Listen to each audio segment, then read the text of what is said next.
Lumipad ang aming team dito sa SM Bataan.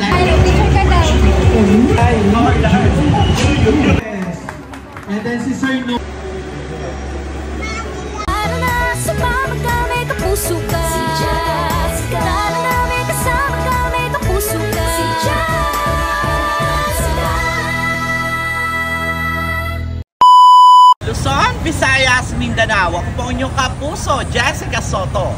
At narito mga istoryang tampok namin para sa inyo ngayong gabi. Nandito tayo ngayon sa SM City Bataan dahil ngayon lang naman ang grand opening ng Hari sa Lutong at Lasa, ang Okoy King SM Bataan. Tara po!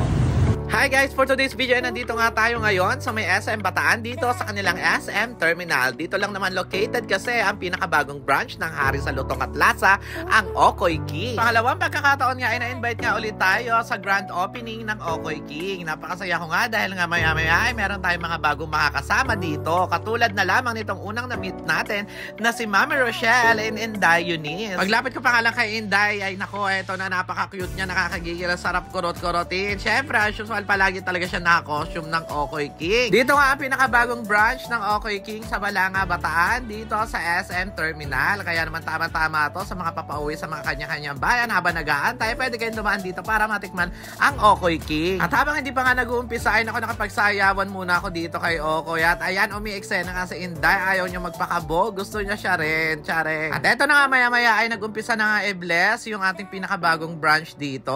Syempre, sa bawat business na bubuksan ay kailangan merong guidance ni Lord. Bukod kay Okoy King at kay Okoy Queen ay kasama rin natin ang buong Okoy team. At syempre, ang may-ari ng ating pinakabagong branch. Nandyan din yung family niya. At ayan na nga, nag-ribbon cutting na. Syempre, andyan din si Madam Carol, ang president ng Okoy King. At para swertehan nga isang business ay eto na nga, nagpaagaw na ng mga coins at mga gold coins. Ayan, kaya naman nagkagulo na. Si Inday ay naku, hindi magkandawayaw sa pagpupulot ng mga bariyat ng coins. At excited din ako ngayon dahil first time ko nga mamimit si Okoy Queen ay nandito rin. Kaya naman ayan, nagpa-picture na nga ako at nagpakaway-kaway muna sa camera. Napaka-sexy naman ni Okoy Queen at talagang hindi lumalagsak yung kayang pilikmata. After nga i-bless ay nagbigay nga na konting message si Mami Rochelle at syempre pati si Inday Eunice ay naki-message. And congratulations sa bagong branch ng Okoy King SM Bataan. Thank you po.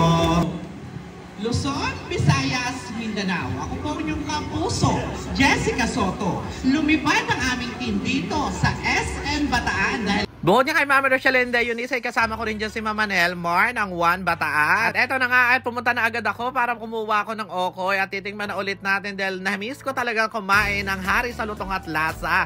Wala pa rin talagang pagbabago ang Okoy King at sobrang dami nga, may mga flavor pa yan ang pwede nyo pagpilian, depende sa inyong panlasa. Ang pinaka nagustuhan ko nga talaga dito namin ni Mama Nelmar ay yung suka nila na napakasarap ng timpla at perfect na perfect talaga siya i-partner sa Okoy King. Kami nga na parami na talaga ang branch dito sa Bataan ng Okoy King. Sana ay sa susunod ay meron ulit pa rin bagong branch na i-open. Kaya naman sa mga maghahanap dyan ng Okoy King bago umuwi, dito lang yan located sa SM Terminal. Makikita nyo agad dyan ang the original Okoy King. Yun lang muna for today's video. Bye!